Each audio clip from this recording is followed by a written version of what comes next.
Kwa muda huu tunapenda kufahamu Bwana, tunapenda ujifunue hapa, tunapenda uonekane hapa. Haja ya mioyo yetu tukusikilize wewe, haja ya moyo wangu nikuone wewe Bwana, haja ya moyo wako watendee mema na kuishi katika maisha yao. Kama tumekuinua, kama tumekusifu, kama tumekuabudu, kwa sababu tunataka tukufahamu, tunataka uonekane, tunataka usamtie presence yako ndani yetu, tunataka uesatie ndani ya mioyo yetu, mahali tunapoishi, ndani ya familia, ndani ya kanisa hili, ndani ya roho ya wanawako. Tukuone ukitenda, tukuone ukiishi, hapana kwa kinywa, kwa matendo Bwana, hapana kwa kuasa, kwa tunataka kwa muda huu ujifunue kwa kanisa lako, utuelekeze Bwana, sababu tumekuabudu, sababu tumekuinua, sababu tumekusifu, sababu tumekuonesha upendo, sababu tumecheza mbele zako, tukijua ya kwamba wewe ndiye unatosha, wewe ndiye mwenea katika maisha yetu. Umeandaa meza kwa ajili yangu, umeandaa meza kwa ajili ya taifa hili, meza iliyo safi, iliyo takatifu. Masikio yetu Bwana yawe tayari kuyapokea, roho zetu Bwana ziwe tayari kuishika na kuishi, ili tuweze kupona, ili tuweze kuwa na matumaini, ili tuweze kuwa na tamaa, ili tuweze kuwa watu ambao wamepokea furaha, wamepokea shuhuda, wanazo sifa za mbinguni, wanazo amani ya mbinguni ambayo inatoka kwako Bwana. Tena katika muda huu, muda ambao umetukubalia kwa pamoja, kwani tunasema sote kwa imani, amen.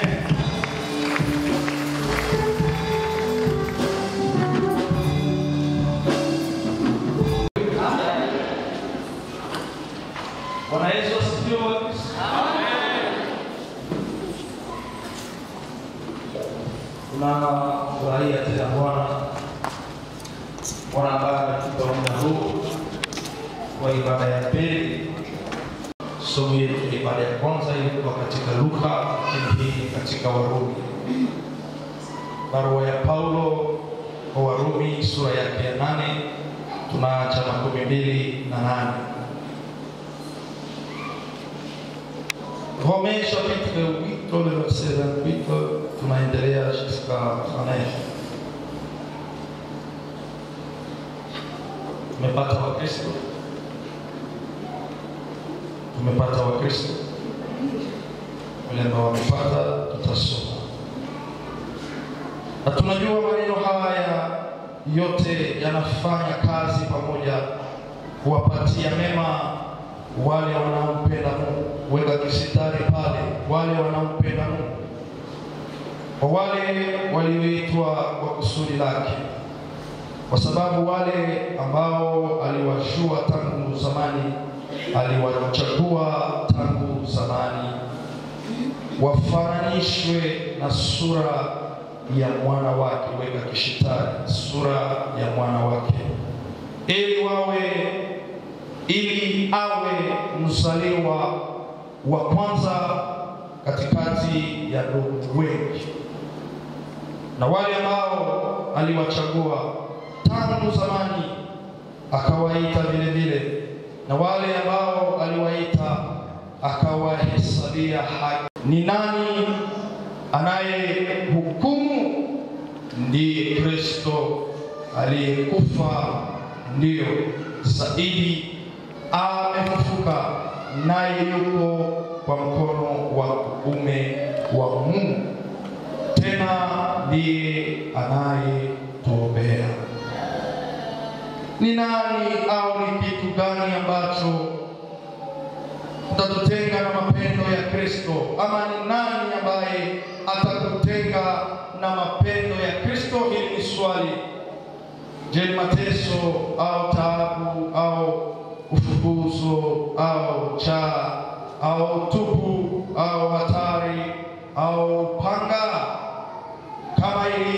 imeandikwa ya kwamba kwa sababu ya tunauawa mchana wote, tunahesabiwa kuwa kondoo za kuchinjwa, lakini katika mambo haya yote tunashinda zaidi ya kushinda kwa njia ya mwenye kutupenda sisi. Kwa maana nimejua kabisa ya kama wala mauti wala uzima wala malaika wala mamlaka wala wenye uwezo wala maneno ya sasa wala maneno yatakayokuja wala yaliyo juu wala yaliyo chini wala kiumbe chochote kingine hakitaweza kututenga na mapendo ya Mungu yaliyo ndani ya Kristo Bwana wetu. Shangilia neno la Mungu.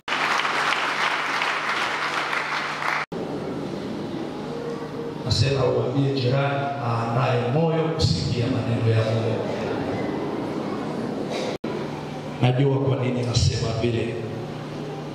Najua kwa nasema ile somo ambayo linatuhimiza kwa watu wa kuleta matumaini.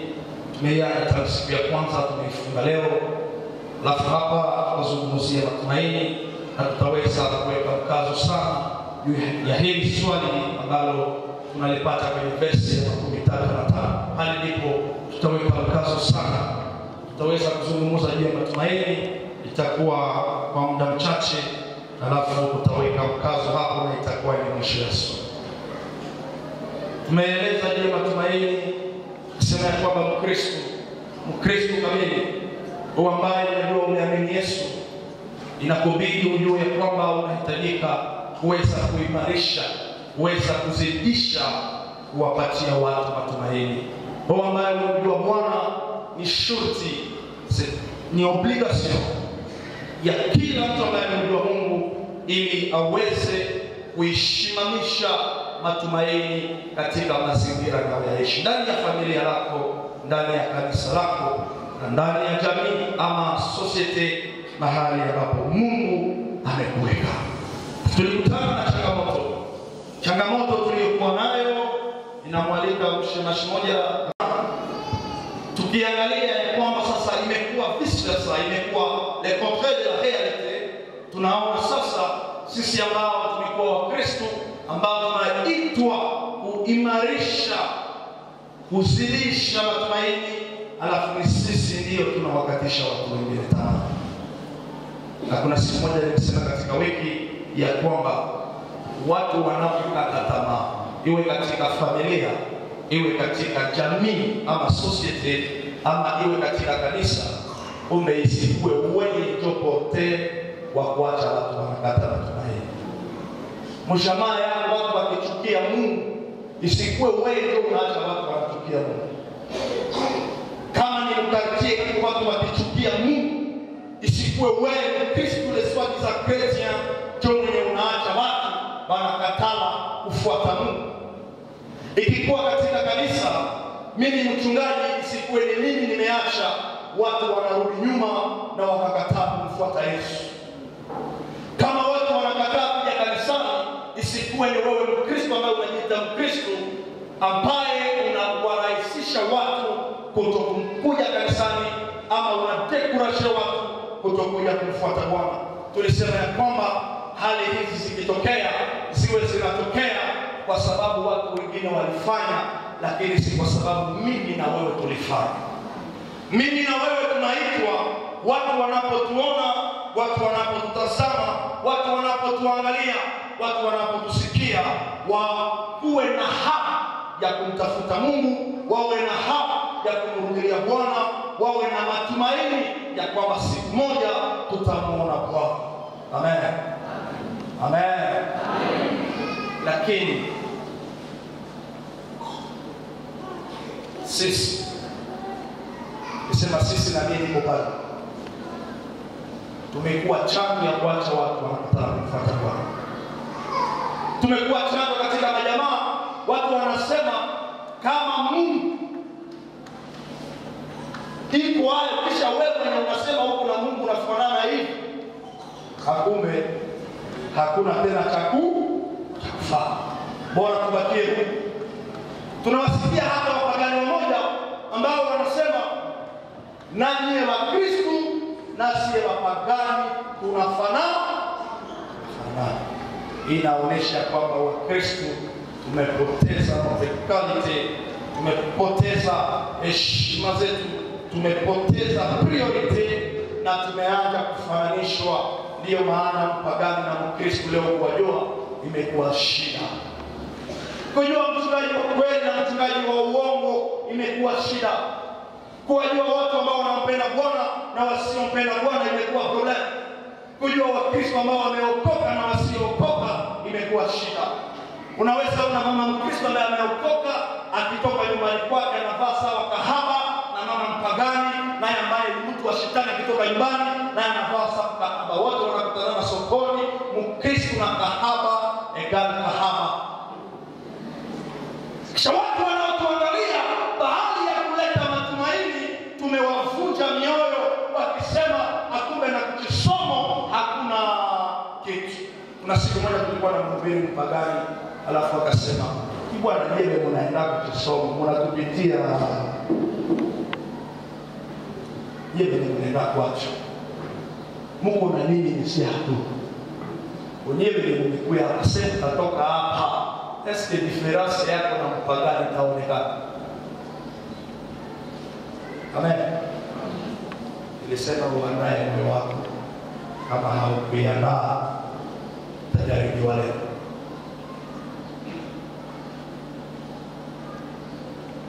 Wababa wa Kristo na wababa wa pagani tunapotoka kanisani sote tunafanana. Mpagani anaiba, Mkristo anaiba. Mpagani anatia maganya na Mkristo maganya. Natumaini itakuwa wapi? Ikiwa Paulo amemwambia Timotheo ya kwamba uzidi kudumu kujionesha kwamba umekubaliwa na nani, tuzidi kujionesha kwamba tumekubaliwa na Mungu. Acha niwaonye wamama mliowapo. Niliwaonya niliokuwa nao katika wiki ya kwamba mbinguni utakapofika siku ya kiyama hautaambiaka Mungu, mimi nilikuwa nafanya hivi, juu wanangu walikuwa wananipenda. Utaingiaje jehanamu? Kuna watu ambao wanafanya vitu sivyokuwa sawa. Wanawake zaidi mnavaa vibaya sana. Niache kwanza wadada wale tunawaelewa wanatafuta, lakini nyinyi wamama ambao umeingia kwenye ndoa zenu mnavaa sawa makahaba, na mtu anapowaambia mnasema mume wangu hivi ndivyo anataka. Kisha mimi mwenye niko naona bila kinga yako niko bwanako mimi. Wakati unanionyesha masiba yako, mimi niko bwanako. Wakristo mimi na waswali mnipe jibu. Wakati mnakuja nyumbani mmevaa hizi waume wenu walitaka, mnapita mbarabara wanao watazama ni waume zenu. Hapo ndipo niliona mama niliyokuwa nao nikisema mrevize namna yenu ya kushona malibaya. Mungu navala Kristo na maziba iko hivi sawa na avoka. Mjiheshimu wazazi. Unaona mama mzuri ambaye anasema ameokoka na anakuja kanisani, nguo ya kanisa, maziba yote hivi. Nani amewaloga? Nani amewaloga nyinyi wamama wa siku za mwisho? Na unaona wanakuja kanisani hakuna chochote kinachowasumbua. Anasema ni modele yenye iko kutaa. Si ya Kristo, hatukwake kutaa ya dunia, na dunia ndio inakuwaka kutaa yetu.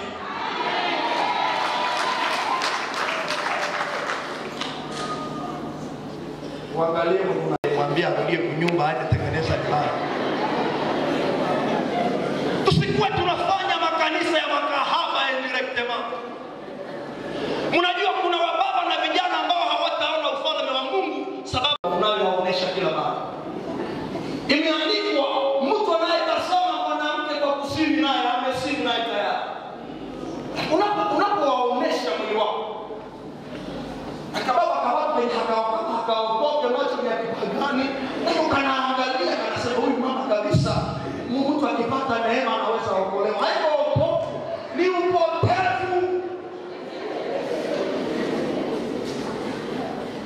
Jana tulikuwa na mke wangu kwenye harusi. Sasa mimi nina macho ya kuangalia sana. Afu nilikuwa ninakaa, kaona mabinti wakaingia. Araba haikuwa mkontesh.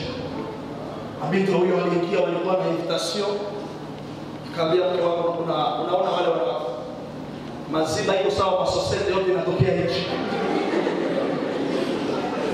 Na hawana haya. Sawa hikuna mwe, anaye. Yote liko hichi. Nikauliza mke wangu iko pale, muulize, nilimwambia. Nikasema mke wangu, unaona?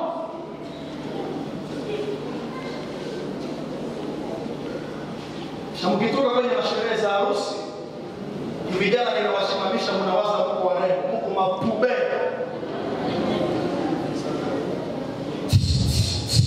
Tunasema nilishaua, leo nilivana kabisa, umeua ama wewe ndio unakufa.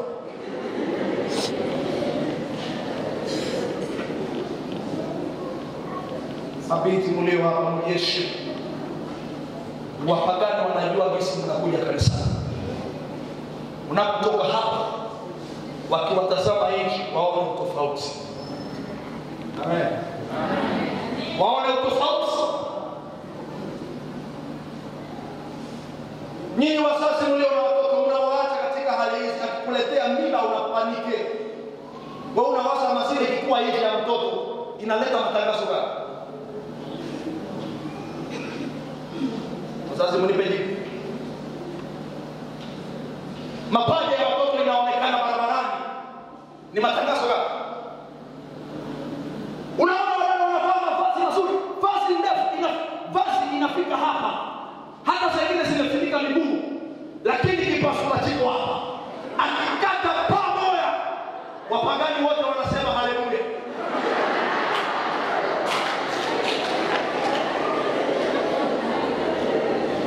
Unaleta matumaini ama unarahisisha dhambi kutembea. Na waambia wadada, kutongozwa sana na wanaume haimaanishi uwe ni mzuri. Kutongozwa na kila mwanaume inaonyesha kwamba uko mpesi. Wadada, amen. Sikuna wadada wakamataka mirwaro wote wanasema siku wabie. Unatongoza waka mchana na usiku. Kuna binti moja wa kanisa hili. Ilikuwa nikigaagaa sababu na mimi sikalani fashmo. Haya najipa starehe katika kama unahitaji hili mahali wanauzisha maziwa na mikate na chapati. Unahitaji nini? Alafu ikiingia nakutanisha binti moja wa kanisa hili. Kama ile huko tukisamee, mimi nasema tu ovyo ovyo. Ungasikia usisikie. Nikiingia ndani ya hii jambo nikaona huyu dada kabisa kunialetea hii kitu hapa. Mungu akubariki sana sababu ulipewa ufunuo wa somo ya leo. Huyu dada Mkristo kabisa. Akifika kanisani hapa nyote mnasema Mkristo. Mimi nikamwona huyu dada na mbele ya macho yangu mpaka sasa hana tena pale. Alikuwa amekaa ameweka mguu moja kwenye nyingine hivi. Alafu akivaa vazi ambayo wapagani wanasemea amina. Hapa kote kulikuwa kumewekwa nje. Ule dada akiwa huko anakumbuka sababu nilimuona na nilimsalimia.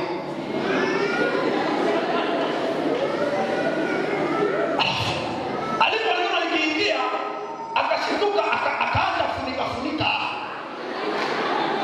Maana yake anajua kwa pastor asione hapa, lakini huko alipo naye yeye afanye nini? Wapagani wakuu. Na wengine wabinti wa wengine ni wamama wa hizo tabia kwa hapa. Na mnaishi kanisani. Hamtaona ufalme wa Mungu. Hamtaona ufalme wa Mungu.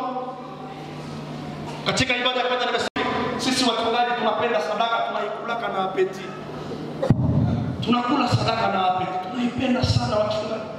Wachungaji wetu baba tunapenda sana. Tunaikula vizuri. Tunaweza kula sadaka yako lakini ufalme wa Mungu na hautaona.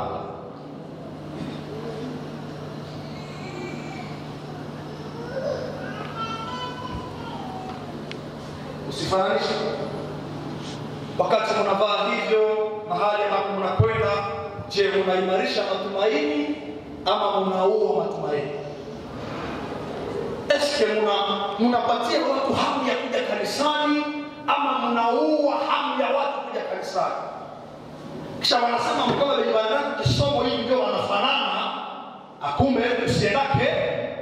Na leo tumekuwa slogan tumepatia nguvu, wanasema kisomo cha kweli chiko mroho ya Mungu, hata kama sifile kitendo kwa mroho yako ndio unafanya ibada. Ni tabia zetu sisi wa Kristo, tabia zetu sisi wachungaji, tabia zetu ni waongozi, tabia zetu ni waimbaji, tabia zetu ni wa Kristo ambao wanasema tunafuata. Tuingie katika shuhuda hizi ambazo tumezisoma.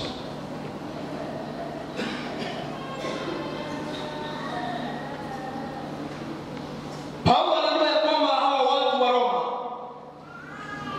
pana magumu ambayo inaweza kusonga imani yao, pana vitu ambavyo vinaweza kuacha wanakata matumaini na wanamwacha Mungu.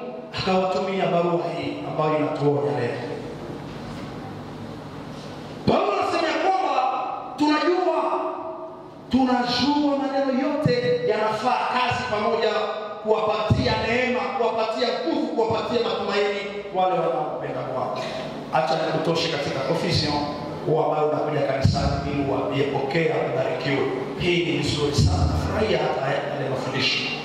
Lakini ukisoma ile verse ya 2 na 8 inasema kwamba tunajua na nyinyi mnajua na mimi ninajua ya kwamba yote yanafanya kazi pamoja kuwapatia neema wale wanaopenda Mungu. Neema si kwa ajili ya wote wanaokuja kanisani.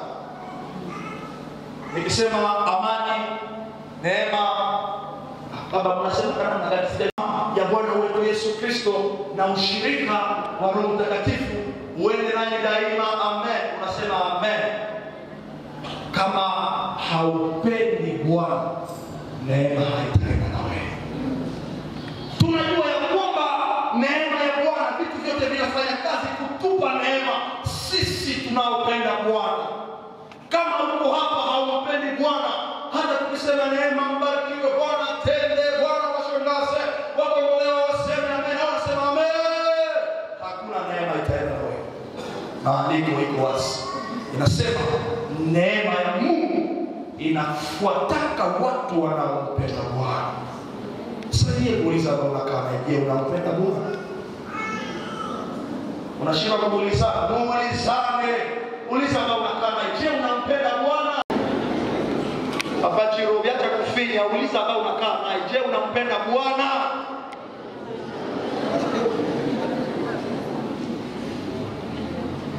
Kwa nini nawauliza hii swali? Ni kwa sababu tumependa sana kazi ya Mungu kuliko kumpenda Mungu mwenye kazi. Tumependa sana kazi ya Mungu kuliko kupenda mwenye kazi. Ndio maana unaweza ona watu wanapenda kupandia kwa madhabahu wahubiri, lakini hawapendi yule wanayemhubiri. Hubiri, haleluya. Amen. Ose haleluya. Amen. Unaweza ona mtu anapenda kuimba kushinda mwenye anaimbia. Unaweza ona mtu anapenda sana kuliko kupenda kuishi na Bwana Mwenyezi Mungu. Unaweza ona mtu ambaye anapenda sana kufanya kazi kanisani, diakoni, anaweza kuwa kiongozi ndani ya kanisa, lakini hampendi Mwenyezi kazi. Choma ana watu kama fedha trata wiko napenda waimbe makwaya mededivosi. Hamutalipa mwache nisogee kwenye Mungu. Unajua mimi si wakubaki tu sikulie mwenu. Nitawaambia kweli. Unaweza ona watu ambao wanapenda sana kuja kuonekana kanisani, kusimamia vikundi, wanaimba ndani ya makuple au na haiko makuple. De secreto, mais dans la couple. Majorisi haukaona. Sisi wachungaji tunaweza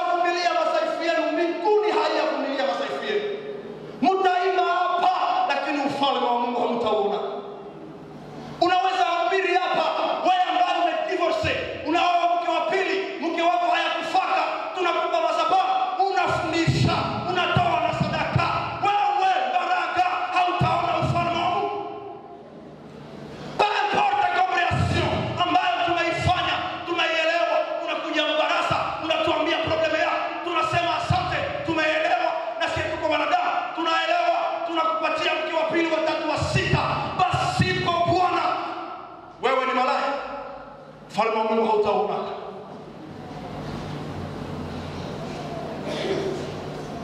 Sisi wachungaji tunaweza kuvumilia madhaifu yetu, lakini mbinguni haijayavumilia. Sisi wachungaji tunaweza kubadilisha mashairi, lakini mbingu haijabadilisha. Imesema Biblia ya kwamba mambo yote yatapita, dunia itapita na tamaa zake, lakini neno la Bwana litafanya nini? Litashimama. Litashimama. Watu wamependa kazi ya Bwana. Wacha nione nilunge mbio juu niweze kupata nafasi mkanisa. Kupata nafasi mkanisa haiyakupa nafasi mbinguni. Haiyakupa nafasi mbinguni.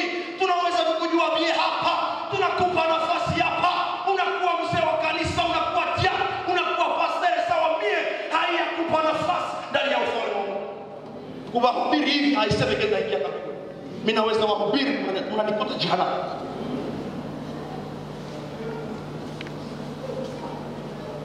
Kanisa. Ndio maana watu wanaofanya mabetizi wanapenda kuwa warafiki wa wachungaji. Mimi siko kwa urafiki wa mtu. Warafiki wangu ni wale wanaoenda mbinguni.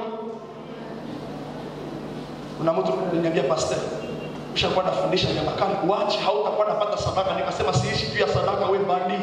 Nani alikwambia mimi naishi juu ya sadaka? Unaweza kataa kunipa sadaka, naishi vizuri, ndavaa vizuri, watoto watakomaa, sababu sikutumikia wewe, unatumikia Bwana. Mbele ya kuchapa makofi angalia kama unapendwa na Bwana.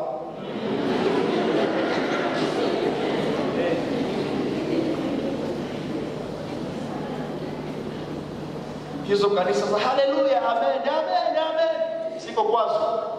Tufanye kanisa ya watu wanaoenda mbinguni. Tufanye kanisa ya watu wamekombolewa, watu wamesamehewa dhambi, watu ambao wametakaswa na Bwana, watu ambao wanaishi maisha yanayompendeza Bwana, watu ambao wameishi maisha inayoambatana na mapenzi ya Mungu. Hizi ndizo kanisa ambazo tunazihitaji.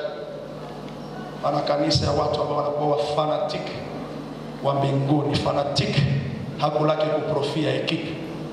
Jambo la kushangaza, ekipi ikishindiwa, fanatic ndio anateseka kwa kushinda mshule.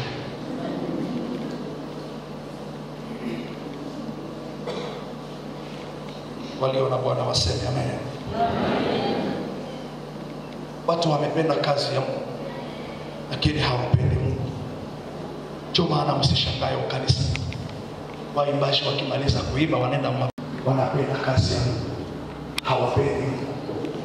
Arejea awe mzee wa kanisa, awe mtu wa aina gani, akimaliza kufanya huduma na kuondoka, ni alama ya kuonesha kwamba anapenda kazi lakini hapendi kazi.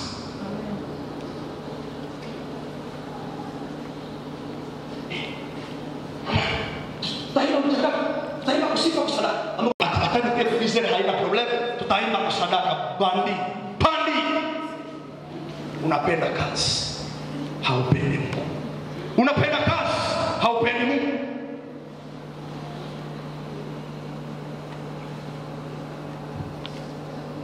Neno ya Mungu ni kwa ajili ya watu wanaompenda Bwana, hapana wanaopenda kazi ya Bwana. Narejea kanisa, neema ya mbinguni ni juu ya maisha ya watu wanaompenda Bwana, lakini wasiopenda kazi tu ya Bwana. Wale wanaopenda Bwana ndio wanapokea neema. Wale wanaompenda Kristo ndio wanapokea neema. Hapana wanaopenda kanisa, hapana wanaopenda kazi, hapana wanaotoa sadaka. Wanaompenda Bwana ndio wanapokea neema ya Bwana.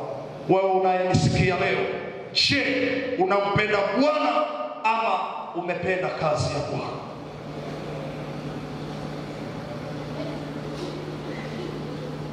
Kiwa unapenda kazi ya Bwana, rekebisha. Usije ukatumikia Mungu kisha Mathayo 7:21 ikakubali. Biblia inasema kwa siku ile wengi watakuja wanasema, Bwana, kwa jina lako tulifukuza pepo wachafu.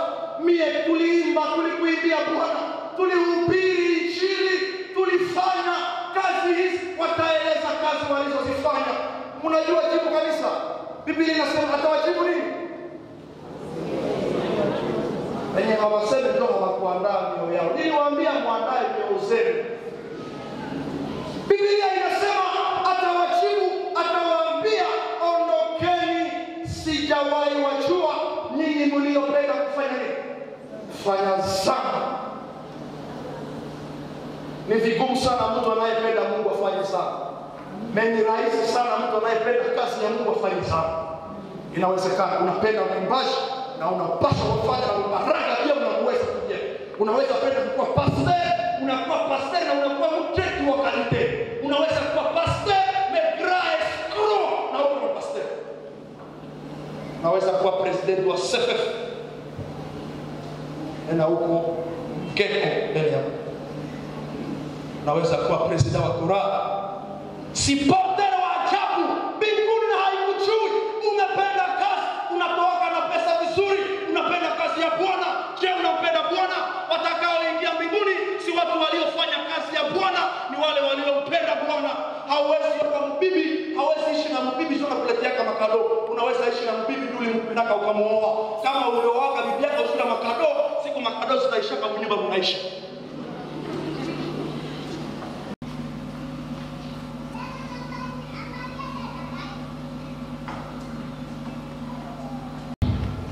Tuangalie verse yake ya 13. Nauliza, kitu gani ambacho kinaweza kutenga na upendo wa Mungu?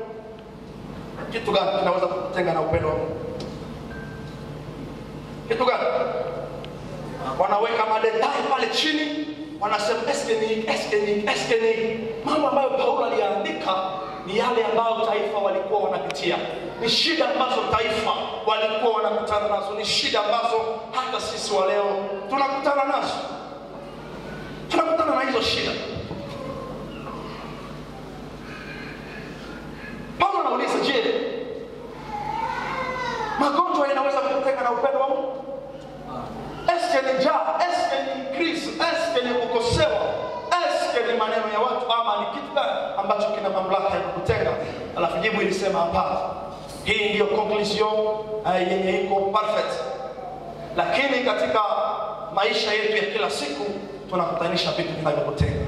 Na hivi vitu vinavyokutenga kila mara vinatupotosha katika malengo ya mbinguni, katika mapenzi ya Mungu, katika mambo yaliyo sawa. Inatutenga kwa ukando ya yale ambayo Mungu anayangojea kwetu.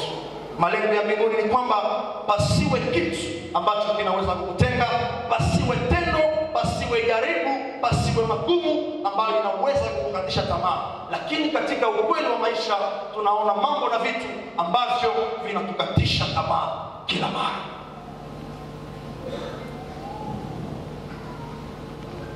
Mwache nitoe mfano ambao nimeiona katika kanisa hili.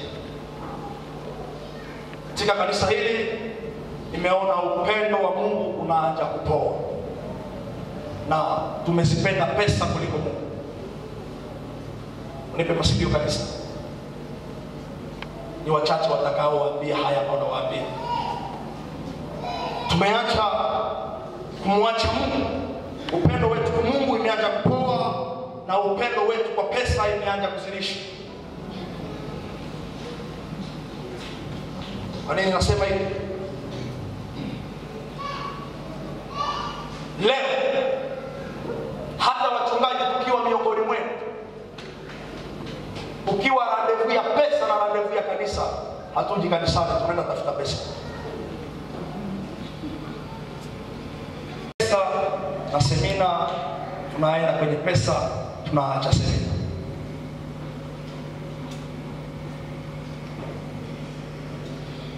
Sasa nyinyi mnao tokea magonjwa kujoko.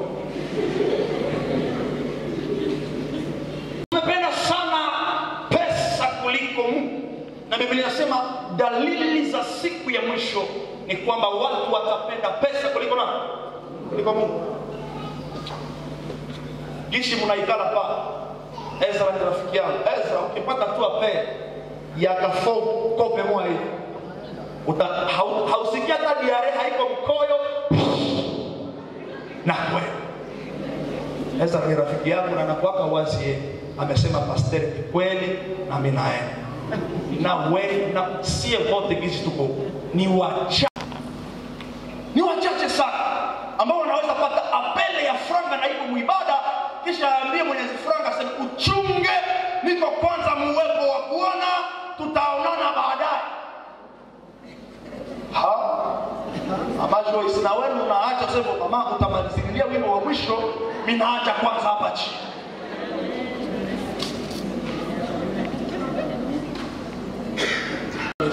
Declare spirituality yake ndeva. Ni pesa ambazo zinamtenga jibu ni hapana. Lakini kwa ukweli pesa zimeanza kufanya nini? Kututenga. Pesa zimeanza kututenga. Na wengi ambao wamejiuza kwa Kristo. Lakini anajiuza sababu ya pesa. Anafanya umalaya kwa sababu ya pesa. Hao ni wengi wa mama wengi wanaishi katika zinaa za kila aina. Lakini wakiwa kanisani sababu ya pesa tu Bwana anapitia krize demo atuamwa. Baba mlio hapa Mungu awape neema msikose franga. Ukikosa franga bibi yako amekuwa expose asipokuwa na Mungu. Ni viumbe dhaifu visivyovumilia krizi. Ni wanawake wachache wanaovumilia. Wachache tu wanavumilia. Unaisha baba fulani napotea. Akitaka kumtusi mtoto aone na rupua sawa baba yake zote pesa zimeisha. Mwenye iko na pesa hawachambake na watoto vile. Kama baba una pesa mama hawezi sema ona nalo kitu sawa baba yake. Baba na iko na pesa haiwezekani. Mezikiisha. Na mikinywa sawa kwa baba yake. Inaonesha kwa baba Mungu wasikilie huruma awazidishie neema ya kupata pesa. Hawa mama hawa ziishe tu utaelewa utanikumbuka siku moja. Nasema mchungaji alisema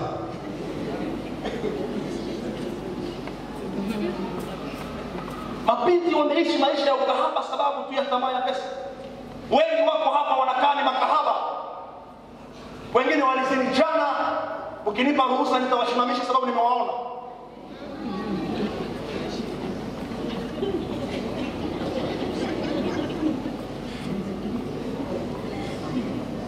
Wanaishi katika dhambi ndani ya kanisa. Malengo ni nini? Nipate nini? Pesa. Hawa hata haiko mrongo, hawana responsibility. Na kazi za kuuza kama shokola, frite, unakufia kufrite wewe Valeria yako na imezire pamoja na frite. Pesa. Hata wachungaji wengi wameuzwa kanisani. Kuna mabandia ndani ya makanisa wanajua turuasa kinywa inafungu. Pesa.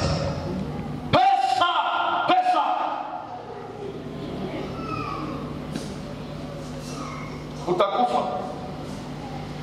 Jambo la kushangaza hautaenda na pesa.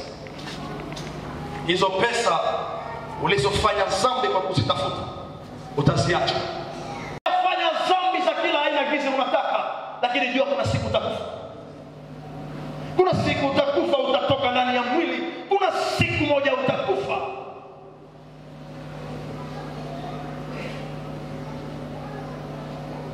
Asubuhi nilisema haiwezekani ndani ya kanisa wapagani wafike watoke na furaha. Kisomo kilikuwa na viko wanadini ambaye haiwezekani. Hii sio kanisa, hii imekuwa mutuality. Vijana wanaishi ndani ya madroge mko hapa. Sema magumu imekuwa ya mingi, sapiro moja inapotezaka mafikiri. Paulo anasema je, mateso magumu eske iko na droit ya kututenga na upendo. Wewe uko na magumu gani ambayo hauwezi kuresist? Kuna magumu gani? Uko na magumu gani ambayo imekushinda kipi? Yenye nakufikisha na sinfi ya kujidroge kila mara. Na umeoa mtoto wa watu. Kisha unakuwa na jidrogere kwa yeye. Umemkatisha tamaa binti wa watu sababu ya maisha yako ya uchafu. Kuna watu waliokuwa wazuri kanisani. Umeenda waoa mabinti wa watu. Kisha mkatosha makucha ndani. Hata mama amejihisi ningelikufa. Bahali ungeuke. Walezi wa siri mlio wake zenu wameficha tabia zenu, lakini mbele ya Mungu hawajazificha. Mungu anajua. Mungu anajua. Unaweza kuwa bandia hapa, mke wako anakuficha. Bone aliimba sijui ni bone nani anasema wanganaku mbabumba, lakini tunashemiati